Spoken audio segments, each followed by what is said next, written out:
सुर्खियां आपने देखी। अब पेश है खबरों की तफसील। ओडिशा के पुरी में जगन्नाथ यात्रा के दौरान भगदड़ में 3 अमवात हुई हैं, जबकि 7 अफराद के जख्मी होने की तस्दीक की गई है। ओडिशा के वजीर कानून पृथ्वीराज हरिचंदन ने 3 अमवात और 6 से 7 के जख्मी होने की तस्दीक की है।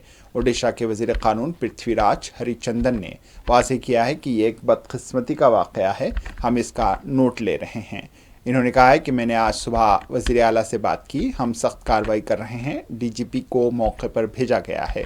बड़े इज्तिमा में दम घुटने से 3 अफराद की मौत हो गई है, 6 से 7 अफराद ज़ख्मी हुए हैं। इन्होंने कहा है कि मैं फ़ोन पर हालात की निगरानी कर रहा हूँ।